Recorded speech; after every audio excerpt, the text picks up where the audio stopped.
I pulled into my driveway after 3 long days on the road, my truck still coated in dust, and I was looking forward to nothing more than kicking off my boots and sitting on the porch with a cold drink.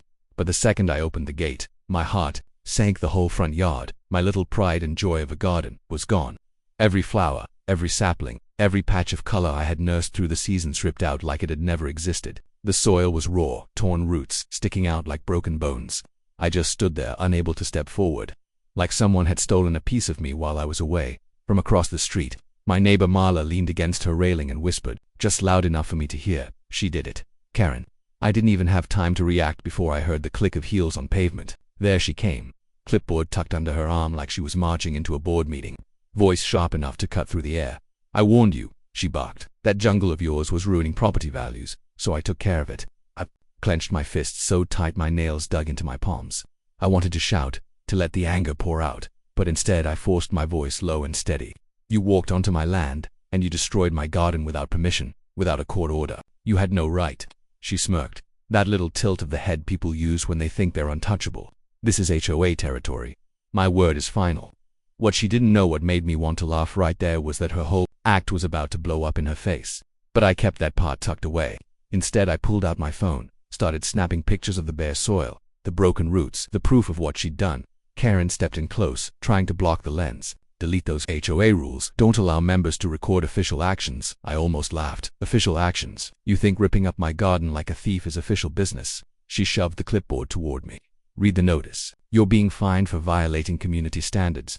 Pay it, or we escalate." And right then her husband shuffled out the front door. He wasn't strutting like she was. He looked nervous, shoulders tight, holding a thick envelope with a state seal printed bold across the front. He tried to hand it to her gently, like maybe the way he delivered it would change the contents. She snatched it, tore it open right in front of me. I'll never forget the way her face drained. She read it once, then again, then held it so tight. Her knuckles went white, her voice was gone. For the first time, Karen didn't have a comeback. I leaned in slightly, curious. "What's the matter?" her husband whispered, voice trembling. "Karen, it says you removed protected plants without a permit. They traced the complaint to this address." She snapped her head at me, eyes wide. You reported me." I shook my head slowly. "No, the state tracks those plants.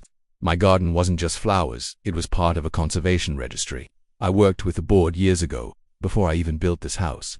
That garden was protected and he just ripped it out." A murmur spread across the street as more neighbors peeked out, some stepping onto their porches, phones raised. Karen's little empire was starting to crumble, and everyone wanted front row seats. Karen tried to recover, forcing a laugh, though it cracked. "This is just a mistake. They don't find people like me. I'll make a few calls." I stepped closer, my voice low but sharp. "Karen, do you even know who filed the paperwork for that registry? Me and I still sit on the state's advisory council. You didn't just cross me, you crossed state law." Her clipboard slipped from her hand, landing in the dirt with a dull thud. Her husband muttered, almost to himself, "You've gone too far this time." The crowd of neighbors grew, phones held high, whispers buzzing like bees. Karen's voice cracked as she spun around, screaming, "Stop recording. This is private HOA business." But no one lowered their phone. Her desperation hit a peak. She yanked out her own cell and jabbed at the screen. "I'm calling the police. He's harassing me, destroying community property, intimidating residents." I folded my arms. Calm as a stone. "Go ahead." Minutes later, the squad car pulled up, lights flashing red and blue across the houses. Karen rushed forward like she'd been saved, pointing at me with both hands. "Arrest him. He threatened me. He destroyed property. He's dangerous." The officers turned to me and one of them broke into a smile. "Mr. Carter, long time no see." Karen froze. You know him?" The officer chuckled. "Of course, he trained half our unit in property law when he worked with the state task force." Gasps spread through the crowd. Karen's jaw fell open. Whatever script she had rehearsed, it was useless. Now the officer's tone shifted. "All business. Ma'am, we've already been briefed about an illegal garden removal tied to this street. The complaint was filed at the state level from your address." Karen tried to rally.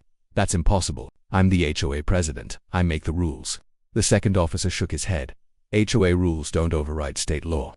You destroyed protected plants on private property. That's a felony." The crowd buzzed louder. Somebody shouted, "Finally." Another yelled, "About time."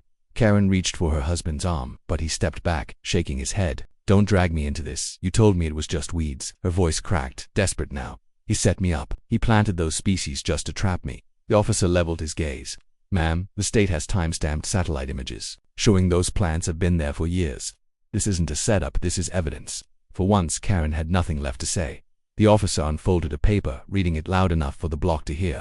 Karen Whitman, you are hereby cited for trespassing, property destruction, and removal of state-protected plants. You'll receive a court summons within 10 business days. The neighbors erupted. Some gasped, some clapped, some straight up laughed. Karen's face went crimson.